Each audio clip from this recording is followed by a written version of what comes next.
On today's menu, chicken fajitas. Spicy, hot, delicious, savory, and juicy. You're watching The Bear Pantry Show.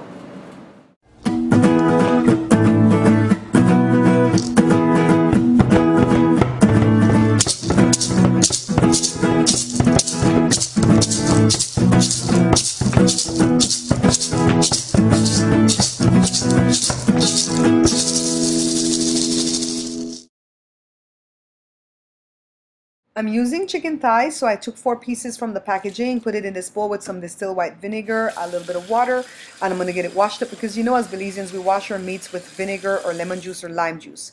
I took all the skin off, and what I'm going to do now is fillet the thighs because I couldn't find any boneless, skinless thighs at the store. So I have to do double work, but at least I can show you guys what to do in a pinch, right? So I'm going to go ahead and cut the meat off of the bone because we don't want to leave anything behind. And this is the fajita mix, a tablespoon of cornstarch, 2 teaspoons of chili powder right here. And I have a link to this too, okay? A teaspoon of salt and 1 teaspoon of, I'm going to use the powdered ricotta, but you guys can use paprika right here. And a teaspoon of sugar, just regular white sugar. See, and my teaspoons are color coordinated. This is a half a teaspoon of cumin, and I'm fast becoming a fan of cumin. I really like the smell. And then a half a teaspoon of garlic powder, and I don't have the onion powder, so I'm going to skip that. And I'm going to use a half a teaspoon of cayenne, and there you have the fajita mix. You know, easy to do, cheap, and best thing about it, no MSG at all. So mix it up really, really well, and just go on ahead and dump it onto the chicken that's already diced up into bite-sized pieces. And I'm going to go ahead and get it worked in really well because I want to get every piece seasoned perfectly. And then now it's over to the stove. My cast iron skillet is ready with some olive oil. You can use any oil you want. I'm going to put the pieces in there, and I'm double stacking right now, but I'm going to separate them right now so that each piece can get goldeny brown. And that's all I'm going to do is just watch it, okay? So that the chicken can get brown on all sides. I don't like white looking chicken at all. And I'm going to put some water in the same pan that I season the chicken in because that's how I get my little marinade going. And the chicken has to be cooked for a while. We're going to put onions and bell peppers as usual. You know, you've seen that in the series that I've done with the fajitas. And so look, the chicken is goldenly brown now, and I'm just going to add a little bit of water at a time. And it took about 10 minutes to get the chicken to that state. Add a little bit of water at the time, and then just let it simmer and cook. And I keep adding the water over and over again so that it won't stick, but I don't add a lot because I don't want the chicken to drown in the water.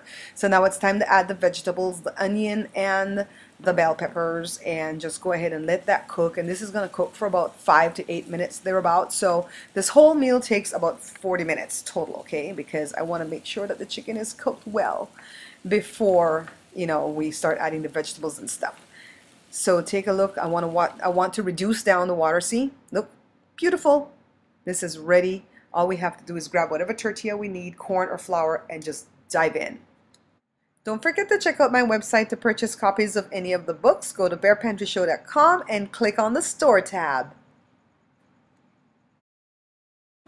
Alright guys, so you see I let the chicken go for like a half hour, just dropping that little bit of water at a time just to make it not stick. We don't want to drown it when we pour the water. I put the water probably 6 times in a half-hour span before I added in the onions and the bell peppers. And the reason I let it cook that long, even though it's in small little cutlets, is because I don't want to undercook the chicken because that will make a person very, very ill.